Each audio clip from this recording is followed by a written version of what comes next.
Can you hear me now? Yeah, my pleasure and to welcome Professor Leggett, our next speaker, Okay. one of the outstanding physicists working on foundation of physics. Professor Leggett is a theoretical physicist and professor at the University of Illinois at Urbana-Champaign. Professor Leggett is widely recognized as a world leader in the theory of low temperature physics, and his pioneering work on superfluidity was recognized by the Nobel Prize in Physics in 23. He set directions for research in the quantum physics of microscopic dissipative systems and use of condensed systems to test the foundations of quantum mechanics. He was published several books such as Quantum Liquids, Bose Condensation, and Cooper Pairing in Condensed Matter Systems, and Problems of Physics. Today, Professor Leggett will be talking about what exactly do the EPR-Bell experiment tell us about the world.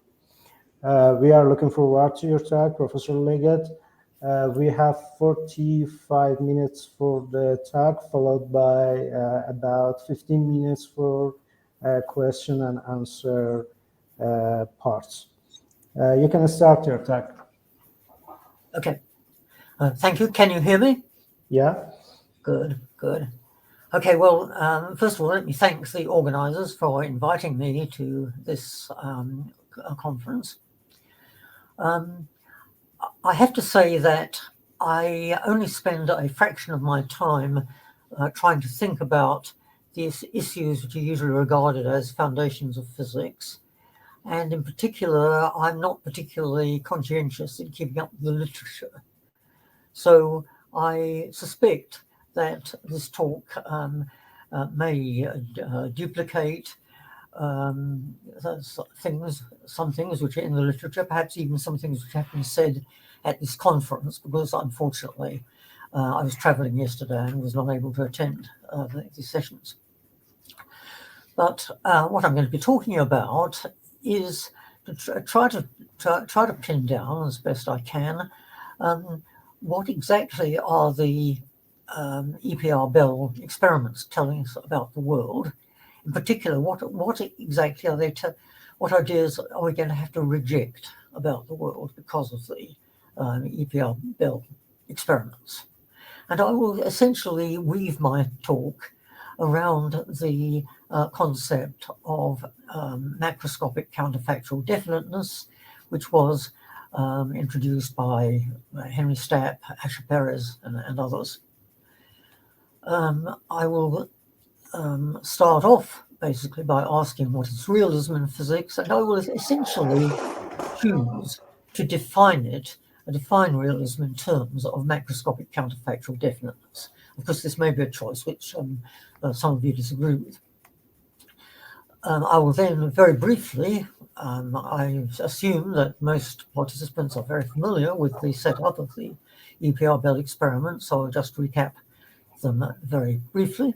And I will just go very briefly through one standard argument, which is based on the two assumptions, locality plus some kind of realism or MCFD. I will then talk about the collapse locality loophole, and that will lead me on to a set of experiments which perhaps not all of you may be familiar with, which effectively constitutes an alternative refutation of MCFD.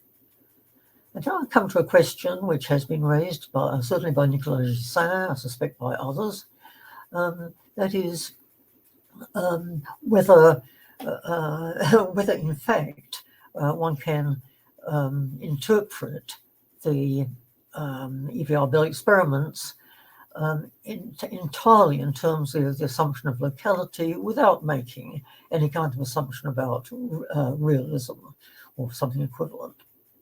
And that will lead me to finally to the concept of macroscopic counterfactual quasi-definiteness, which I'll say a word or two about.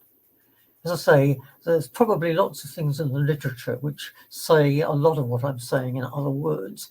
In particular, my former Illinois colleague Carl Hess has long questioned the way in which the concept of probability is applied in this context, and I will be addressing essentially similar questions to his, I think. Okay, next slide, please. Yeah. What can we or do we mean by realism in physics? There are a number of possible views on this, but a tentative definition might be that at any given time, the world, and perhaps I should say separate parts of the world, have a definite value of any property which may be measured on it, irrespective of whether that property actually is measured. Let's try to flesh that out a bit. Let's consider the example of photon polarization. Suppose I have a single heralded photon. That means essentially that I have independent evidence the photon has been emitted. So I have a single photon which I know has been emitted. It is subjected to a polarizer with a certain transmission axis parallel to, say, vector A. If it passes the polarizer, it then enters a detector, and the detector sets off various macroscopic events. You get, say, a bell rings, or light flashes, or a computer tape is printed out with the result, and we'll call that result yes, y. Alternatively, if the photon is reflected from the polarizer, then it will go into a different detector. A different set of bells and tapes and so forth will be affected, and we'll call that answer N for no. And so we can try to sum this up by saying we're posing to the photon the question, are you or are you not polarized along the axis A? And it is an experimental fact, assuming we've built our polarizers and detectors correctly, etc. It's an experimental fact that for each photon, either counter yes, y, clicks, and counter n does not click, or vice versa. And a natural ordinary language paraphrase of that result would be that when asked, each photon answers either yes, and for future reference, we'll call the result yes. We'll say that corresponds to a variable A being +1, or the photon responds no, in which case A we'll say is -1. But what if the photon is not asked? Suppose we have a single heralded photon and there is no measuring device to measure A. So next slide, please. So here we have our single heralded photon, and there's a switch which can divert it either into a counter which is set up to measure A, or somewhere else, and it doesn't really matter where the somewhere else is. And the switch is randomly activated, we suppose. And suppose that we actually concentrate on a given photon which is directed elsewhere. So what does it mean to ask, does it have a definite value of A? And here is a possible, we might call it quasi-operational definition. Say to yourself, suppose the photon had been switched into this measuring device. There are two statements one can make, and it's important to distinguish them, because at first sight they look as if they're pretty much the same. Proposition 1 is that under these circumstances, where the photon was switched elsewhere, under these circumstances, it is a fact that either counter yes would have clicked, or counter no would have clicked. In other words, either A would be registered as +1, or A would be registered as -1. And since that in fact, is what happens on every single run in which the photon actually is switched into the counter, then that looks pretty much like a truism. On the other hand, we consider a subtly different proposition. Either it is a fact that counter yes would have clicked, i.e. that A is +1, or it is a fact that counter N would have clicked, A equals -1. And that is the hypothesis. It's not the same in a subtle way as this earlier hypothesis.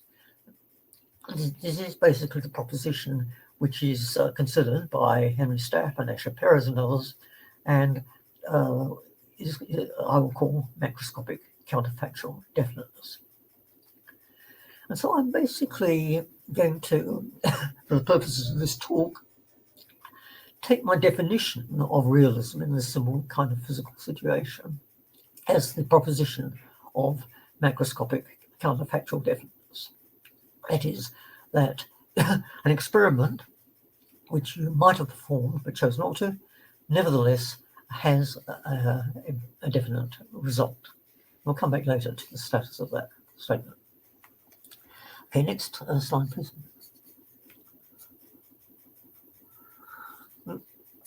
Let me just very briefly, so to make sure we have a common basis for discussion, let's just run very briefly through the setup of the EPR-Bell experiments. We have a source. Typically, at least historically, this would be a source which emits pairs of photons, but anyway, it's a source which emits pairs of something which travel in opposite directions to spatially remote measuring stations. And at the measuring station, the photon is switched. The particular object or photon is switched into one of two counters at each end. So, for example, photon number 1, object number 1, is switched by switch number 1 either into counter A or into counter A prime. And for each given pair of photons, these are alternatives. They cannot be simultaneously realized. Similarly, at the far end here, photon number 2 switched either into counter B or B prime. Each of these counters corresponds to what I showed on the last view graph, has a polarizer, a pair of detectors, and a corresponding pair of macroscopic consequences, bells ringing, tapes printed out, etc., etc. So now let us actually make a definition. If object, excuse me, I seem to have a rather bad cough. If object number 1 is directed into counter A and counter A clicks, then A, by definition, is +1. If that is, if the yes counter clicks, it's +1. If it's directed into counter A and the yes counter does not click, but instead the no counter clicks, then A is equal to -1. Now that is the definition of that it works if object number 1 is in fact directed into counter A. The famous CHSH inequality tells us that for all objective local theories, the following constraint is satisfied on the correlations as measured experimentally. But notice that you can only measure these different correlations on the different subsets, different subensembles of the pairs of photons. Now, of course, the interest, which was seen by Bell originally, for this statement, the famous CHSH theorem, is that the predictions of quantum mechanics violated. But more importantly, for the purposes of this present talk, I'm not going to be interested at all in quantum mechanics explicitly in this talk. More important is the fact that at least prima facie, we have to come back to that, prima facie, the CHSH inequality is violated by the experimental data. Just a quick note, some of the recent experiments have not actually used a source here. they've generated correlations between the two stations by more indirect methods. That's irrelevant from the point of view of the present discussion. Next slide, please.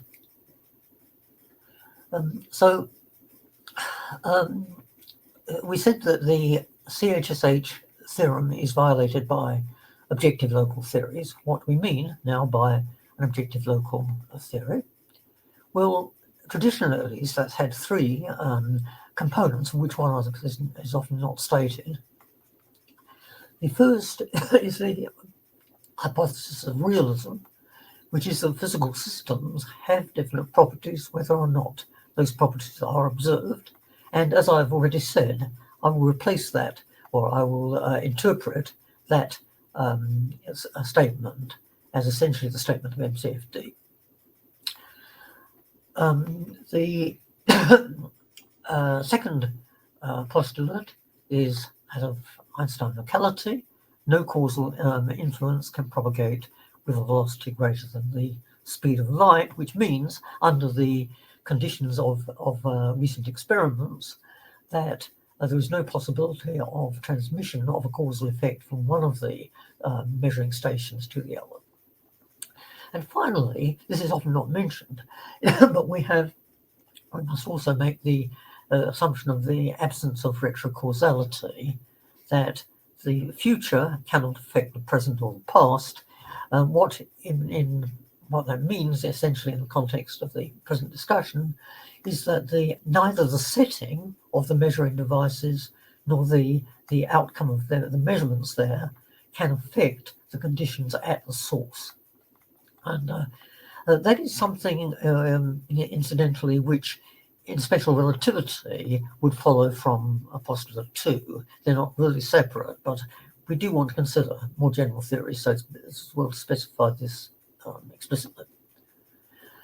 I'm not going to question this assumption number 3 within this talk.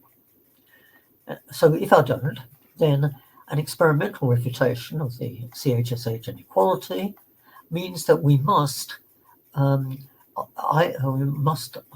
either deny locality or deny realism in the form of FCFD, or of course both. But we must deny at least one of those. Okay, so you're, I think, rather familiar with that.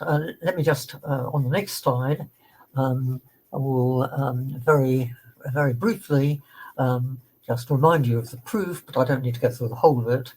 Just let's note that the basic statements are, first of all, by assumption number 1, that is realism or MCFD, the quantities for a given pair of photons, quantities A, B, A prime, and B prime exist and take values plus or minus 1. That's the assumption of realism or MCFD. By assumptions 2 and 3, the value of A is independent of whether B or B prime is measured at the distant station and vice versa. That's the assumption of locality. After that, basically, it's pretty much grade school algebra and pretty much non-controversial. And at the end of the day, sorry, no, I think we don't really need to go through this in gory detail, but at the end of the day, sure enough, we pull out the CHSH inequality. Okay, next slide, please. Now, it's an experimental fact.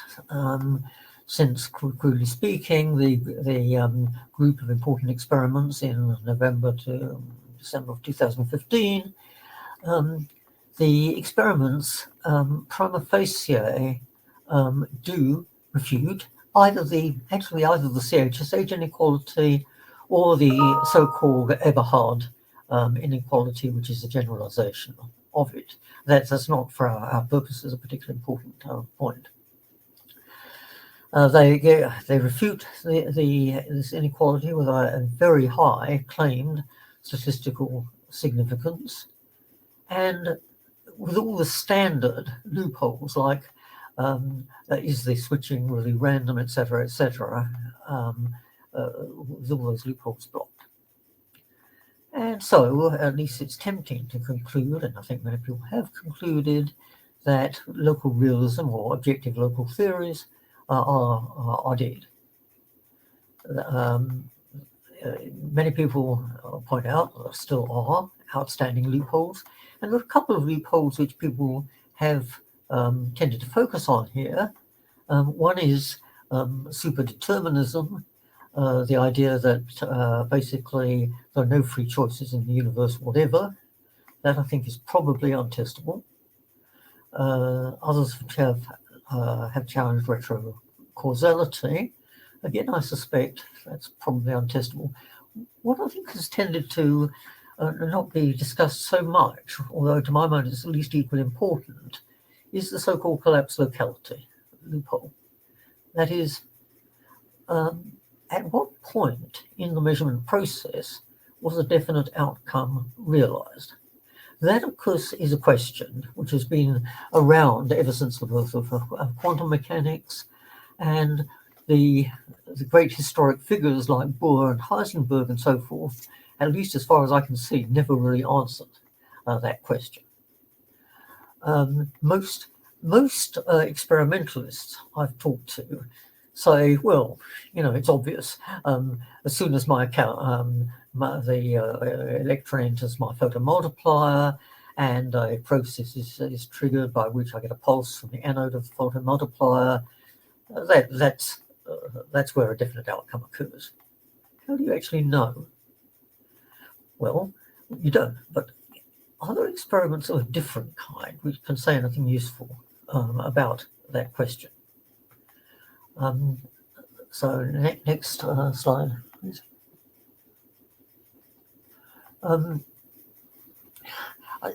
I now want to discuss a different class of experiments which has been performed over the last few years, which actually were not originally motivated by the EPR-Bell setup, but rather by the question of whether quantum mechanics can, in general, describe the macroscopic world.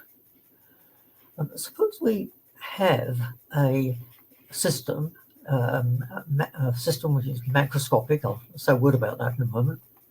So we have a system, a macroscopic system, which has available to it two macroscopically distinct states, and we'll characterize those macroscopically distinct states by a variable q, which can take the value +1 or -1.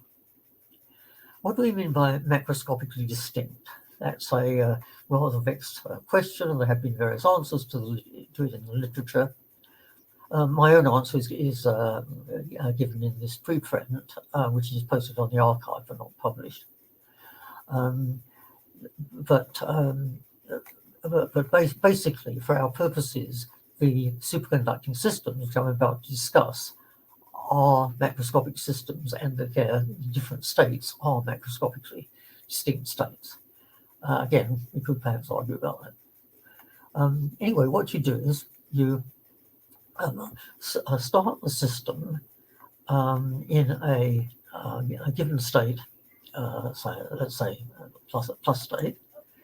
You allow it to at some initial time, ti. You then allow it to evolve through either or both of the two states at some initial time, and eventually to perhaps end up in this state.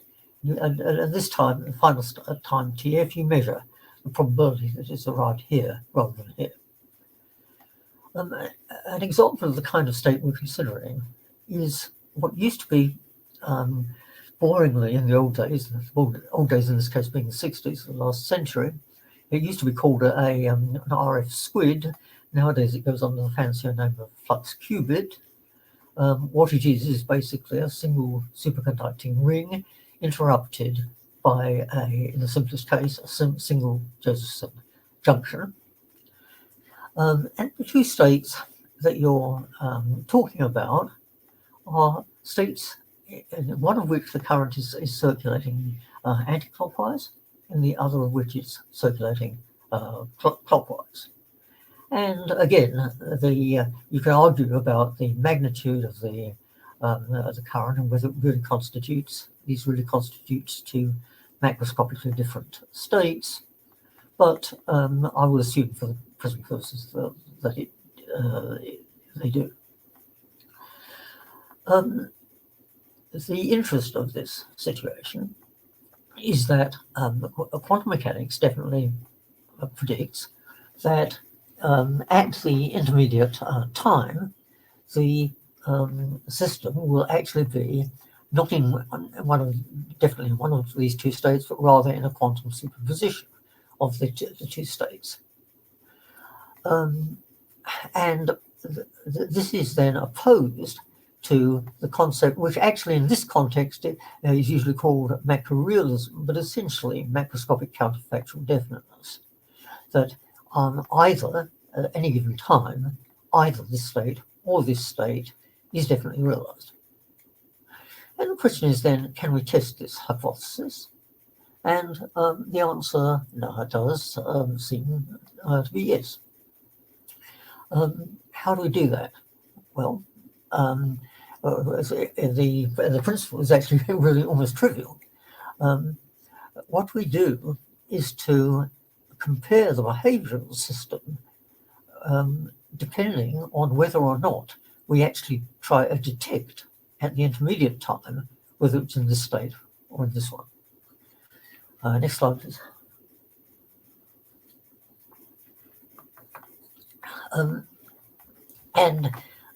This experiment was actually carried out at NTT in Japan in 2016.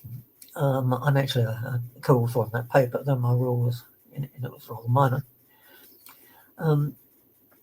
So what you do, as I say, is you check directly how far the measurement affects the value of the final probability of being in, say, a minus state rather than a plus state at the final time. And this is a bit of technicality, which maybe doesn't make an awful lot of sense when taken out of context. But there is a major problem, of course, in this kind of experiment, which is the so-called clumsiness loophole. How do you know that by making the measurements at an intermediate time, quite apart from any quantum mechanical considerations, you didn't simply classically affect the state of the system and thereby screw up the results? So you have to do a series of ancillary experiments in order to exclude that possibility. And indeed, the NTT group did do these ancillary experiments. In other words, they measured that the probability of getting the two final outcomes.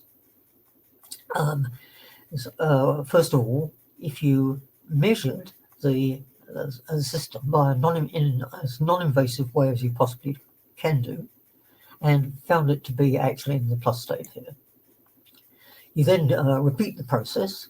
And in that case, you select only the runs in which you measured it definitely to be in the minus state here. And then you compare that with the result when you did not make any measurement at all at the intermediate time. So in some sense, the principle of the experiment is almost trivial. In other ways, we believe it was worth doing. Next slide, please.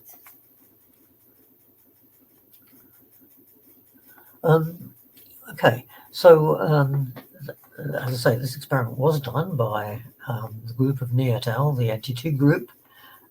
Here's the reference. Basically what is measured is the difference in the final outcome results, depending on whether or not you made a non-invasive measurement at the intermediate time. So there's a whole lot of technicalities associated with the clumsiness loophole, which we have to go through to make the results significant, but I don't think they're particularly interesting, and for reasons of time, I won't try to do that. Anyway, the important question which comes out is this difference here for the actual for the experiment in which you did nothing at the intermediate time, minus the minimum of these two quantities, which is the results when you did make a measurement and found it to be either plus or minus at an intermediate time. And any macro-realistic theory would predict that difference is that the quantity delta is greater than zero. What in fact the experimentalists found was that quantity delta comes out to be minus this quantity here, and given the uncertainties, that violates the macro-realistic prediction, or MCFD prediction, by more than 84 standard deviations. So the first, I think the first consequence of this is that one really had better start taking the collapse locality loophole seriously. And let me say a little more in connection with that. Next slide, please. Next slide. Thank you. Yeah. There's an irony actually in this experiment, because when the RF squid, or as it's nowadays called, the flux qubit, was originally invented in the 60s, its principal role was actually as a measuring device for magnetic flux. And originally, the fluxes, which people tried to measure in the 60s, were highly classical. But today, the technology has got sufficiently sensitive to be able to measure something like 300 spins. And it's, I think, very plausibly envisaged that in the fairly near future, they will get down to the point where this device can actually measure a single spin. So in fact, this flux qubit could very plausibly act as the measuring device in the von Neumann scheme. But to employ the flux qubit in this way, and also it turns out, well, I think it's obvious, for some steps in the NearTel protocol, the protocol of the experiment, we must be able to read off the value of Q. So how are we going to do that? Well, it turns out there's a rather favoured way of doing this, which is now normally used. Schematically, you have a device, which I won't go into detail. It's called a Josephson bifurcation amplifier, which is coupled to the flux qubit. And if you want to measure Q at time t, you inject an electromagnetic pulse into this JBA here. And that will tell you, and the way in which this pulse is reflected will then tell you whether Q is +1 or -1. If you don't wish to measure Q at the time t, well, all you have to do is nothing. You simply don't send in an electromagnetic pulse. So this has the rather striking result that if the pulse is injected, Q does indeed come out to be definite. If the pulse is not injected, then, well, we know by analysis of the NearTel results that Q is indefinite. And therefore, the NearTel experiment can be regarded, I believe, as a direct refutation of macro-realism or macroscopic counterfactual definiteness. That's quite independent. So it's quite independent of any EPR-Bell type considerations. And moreover, incidentally, of course, that leads you to ask, well, even in this setup, when can you really say that the definite outcome was realized? It has to be something to do with what happens eventually to the electromagnetic pulse. But that's yet a further can of worms. Anyway, as I say, we seem to have had independent evidence that MCFD is false. But why should we have believed it in the first place? Next slide, please. Remember, our tentative definition of realism was by proposition 2, MCFD. Either it's a fact that counter Y would have clicked, or it's a fact that counter N would have clicked. So that of course raises the much more general question, do counterfactual statements have truth values? And obviously, as many of you I'm sure are well aware, that question has been discussed by philosophers long before the EPR-Bell experiments. And here is one possible, and I believe a relatively well favoured view on the meaning of counterfactuals. It's actually the first sentence of David Lewis's book Counterfactuals. If kangaroos had no tails, they would topple over. Seems to mean something like this. In any possible state of affairs in which kangaroos have no tails, and which resembles our actual state of affairs as much as kangaroos having no tails permits it to, the kangaroos topple over. He then goes on. He then goes on to qualify that statement in various ways. What exactly does any possible state of affairs mean, etc., etc. But anyway, that's the basic view on the meaning of counterfactuals. So now, can you try to apply that to the EPR-Bell situation? Say, well, or for that matter, to the knee experiment. Next slide, please.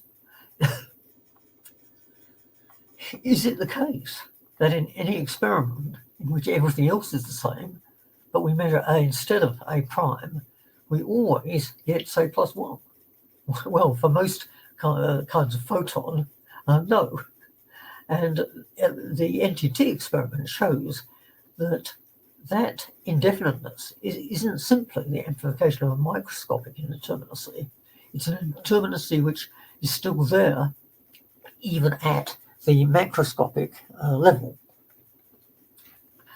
So perhaps we should be a little skeptical about macrorealism or MCFD from the start. But anyways, let us now go back to the EPR-Bell experiment and just finally discuss, this is going to be, I'm afraid, very brief, but we discuss a different question. Next slide, please, which is, next slide. Yeah, which is raised by Nicolas Gissin in a paper in 2012. He actually has two theses, which he claims to prove in this paper. First of all, realism is nothing but a fancy word for determinism. Secondly, Bell's inequality can be stated and proved without any assumption about determinism or realism. Okay, I won't try to discuss the first, although I think it's also interesting and not totally true. What about the second statement? Do you really have to invoke realism to prove Bell's theorem? Next slide. Okay. Well, according to Gissin, it's to prove the CHSH inequality. It's adequate to postulate the locality condition that for all A, B, and lambda, where lambda is some kind of state description, and A and B are the polarizer settings, then the joint probability of observing a plus in A and a plus in B is the simple product of local probabilities. So that's the simple that's the postulate of locality, and the claim is that once this is granted, then the algebra to get the CHSH inequality is trivial. Okay, but big question I think here. What does this probability actually mean? For any given pair of photons, you have definite settings A and B by experimental construction. And furthermore, lambda, the state description, takes a definite value. However, you need to postulate this also for values which are not taken. For example, when for values where the first setting is A and the second setting is B prime.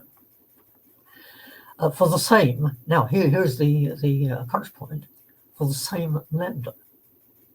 Now, at least if lambda is a continuous variable, I think it's fairly obvious that one can't define that probability in frequentist terms, that is, in terms of the measurements which you have actually made. It must, that probability must refer to a collection of experiments which we have not conducted. So basically, the implicit statement I think that one is making, if one takes this line of argument, is that have we measured the results of a large ensemble of experiments with settings A prime and B and a state description lambda? We did not do that, but had we done it, then the distribution of the, let's say, plus results would have been statistically consistent with a particular value P++. So you're now making a counterfactual statement, not about a single experiment, but about a whole collection of experiments. In other words, one's making the statement of what I might call macroscopic counterfactual quasi-definiteness.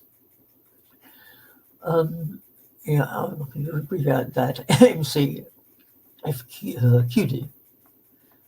So I think the $64,000 question, which is raised by Gissin's argument, is macroscopic counterfactual quasi-definiteness any more acceptable than good old straight macroscopic counterfactual definiteness? If the answer is no, then one can basically get away with the results of one can interpret the results of the EPR-Bell experiment by simply saying that it's macroscopic counterfactual quasi-definiteness which has failed, not locality. And so I realize this is very, very, in some sense, preliminary and crude, but I think Asher-Perez, just to conclude, Asher-Perez raised,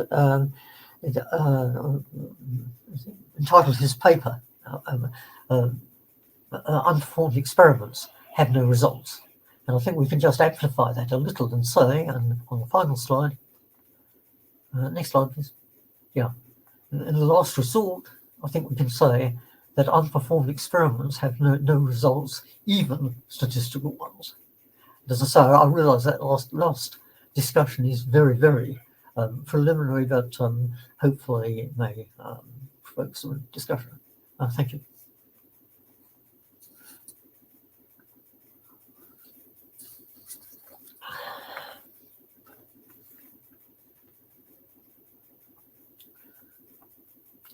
Okay, thank you.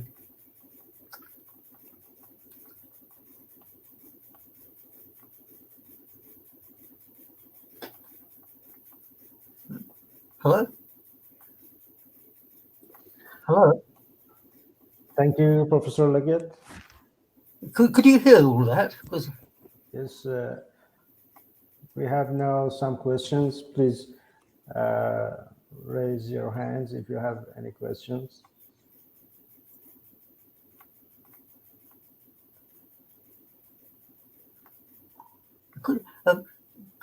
Could people actually hear my talk?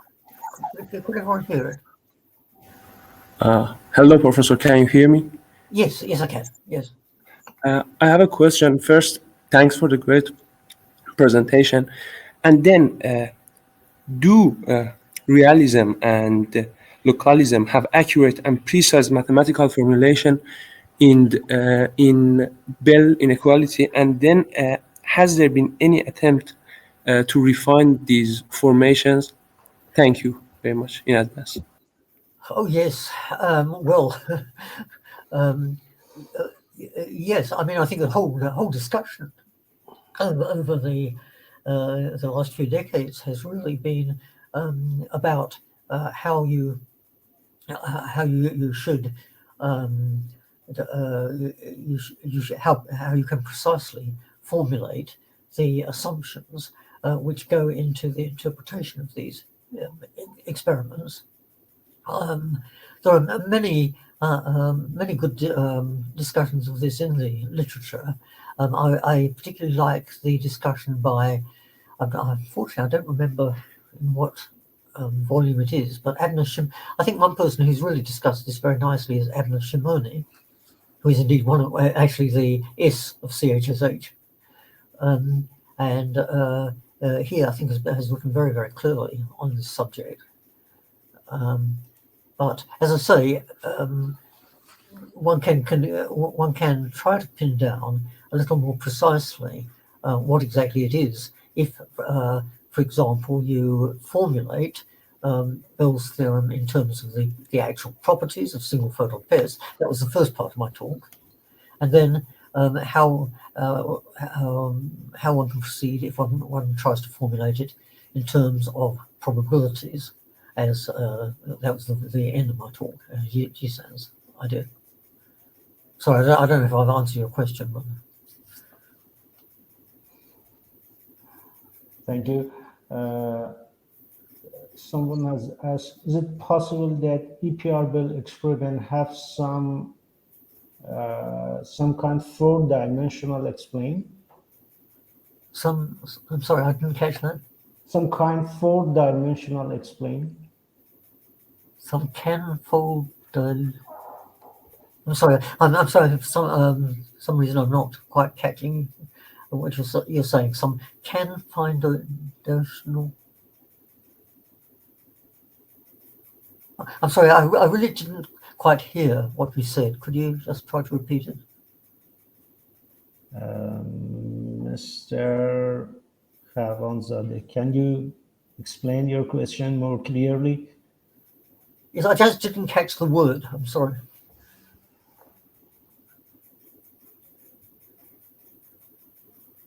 Four dimension.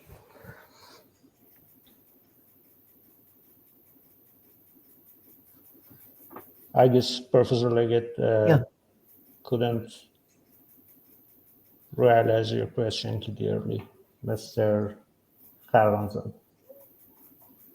Have we any? Oh yes, I have some raised hand. Mr. Asadullahzadeh, please open your. Thanks. I think Professor just didn't hear the question. I can read it for you, Yes, sir. yes. Is it possible that EPR-Bell experiments have some kind of four-dimensional explain? That was the question.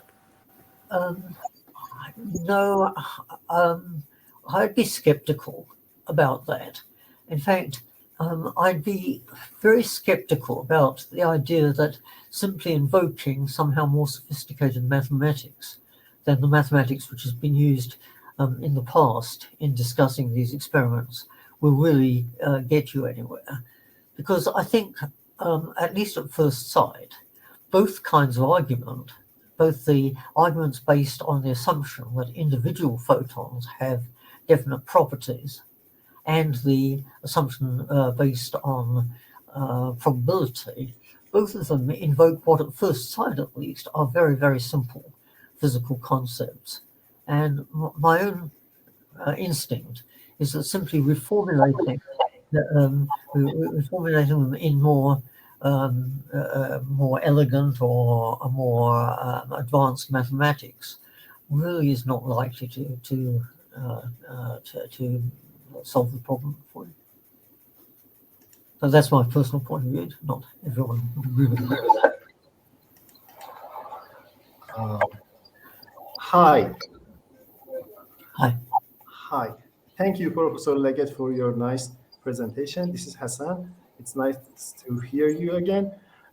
So my question was that with all this experiment being done and all the analysis taken, what future directions do you suggest to researchers who hope to resolve the problems that quantum mechanics are faced? Yeah, well, I think there are various directions in which one can go, but I think the most interesting direction is to simply try to push the realization of a definite outcome further and further towards the direct the sphere of direct human consciousness.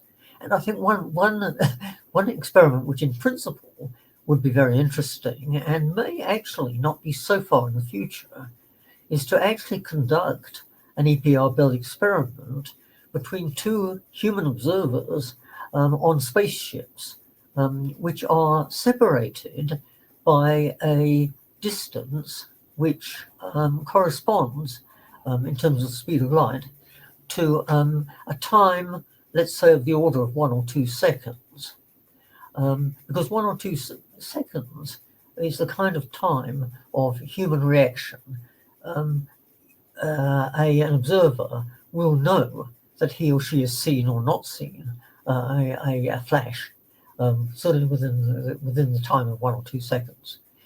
So if you could actually do the EPR-Bell experiment on a pair of spaceships which are that far spatially separated, then and assuming that it came out according to the predictions of quantum mechanics, then I think that would indeed be very spectacular, and would rule out a whole set of theories or interpretations of the measurement process. That is actually, I believe, likely to be not so far into the future. People now have done EPR-Bell type experiments over distances of the order of a few thousand kilometers. So it's not too many orders of magnitude away, and I suspect that it may be done in the, I don't know, perhaps within this century. There are also other directions one could go, of course, in looking at how far one can verify the quantum mechanical predictions for objects which are not just in macroscopically distinct states, but in states which are entangled in some kind of sophisticated way. And one can define some kind of measure of the sophistication of entanglement. There's a very nice paper by Scott Aronson on that in a computer science conference proceedings a few years ago. So I think, again, push quantum mechanics as far as you can in the directions where it seems to conflict most obviously with common sense. I think that would be my prescription. Thank you. Professor Leggett, someone has written his question in the dialog box. Can you see? Well, what I see is At this time. I see some Farsi, but the only English I see is from Amir Hossein Ibrahim Zan. Thank you for the great lecture, and that's where there isn't anything else there. He has asked, is there a probability that the measurement devices, for example, the polarizer, had talked to the photon before? I'm talking about some kind of correlation. So the result of the measurement would be violated. Okay, I got most of that question, but not, I think, all of it. Could it be that the polarizer and other aspects of the measuring apparatus, they do what exactly? So again, I'm afraid I didn't catch the whole question. Do you have it?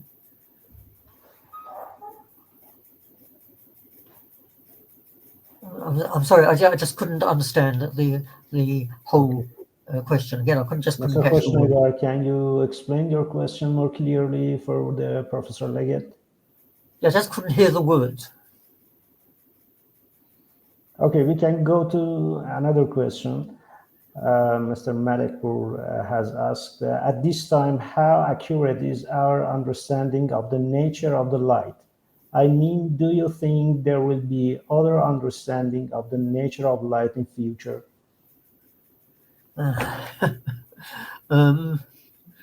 Possible.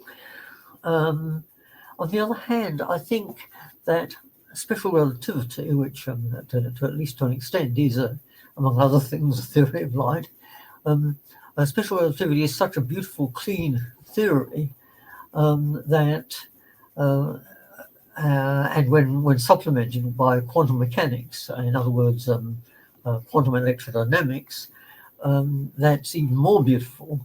I somehow find it a bit difficult to think that we will ever get anything better than that.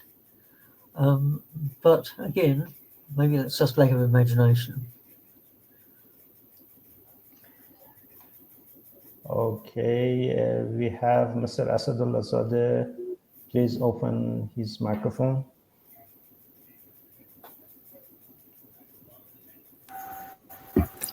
Oh, can you hear my voice, sir? Yes. Yes, I can hear. Can there be some kind of global hidden variable rather than a local hidden variable? That's my question. Yeah. Yes. In fact, actually, in the past, I have explicitly considered what happens if you make your hidden variable theory non-local. And it turns out you can make some fairly interesting predictions, although it also turns out that that was not entirely a new result in some sense. But you can show that certain kinds of non-local hidden variable theory are also inconsistent with the predictions of quantum mechanics and inconsistent with the experiments which have now been performed to test them. I should say that there were the Vienna group, Anton Seiliger's group, did actually do an explicit experiment to test my version of non-local hidden variable theory, and they did indeed find that it was falsified. So at least modifying the hidden variable theory in the particular way that I did will not help you. It does not explain the experimental results. And as the last question, we have Mr. Khoshnegar. Please open his microphone. Hi, Professor. Thank you for your great presentation. What I was asking about is that in some Bell experiments, we have some random polarizers that get some random angles. So what if there is a correlation between the polarizer and the photon before the measurement would happen, so that the measurement result would be violated? Oh, yes. Okay. Well, basically, that's I think, a special case of a violation of retrocausality, because if indeed there's a correlation between the state of the polarizer and the state of the photon, which is incident on it, that would presumably imply a violation of a violation of the absence of retrocausality. In other words, causality would be propagating in some sense backwards in time in that kind of situation.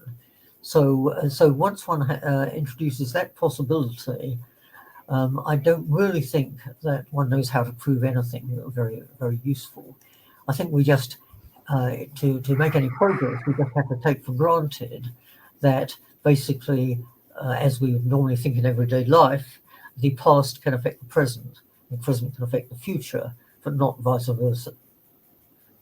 So that's a very fundamental assumption, as it were, in everyday life, and it's usually made in interpreting the experiments. And if we don't make it, I think it's really very difficult to prove anything useful.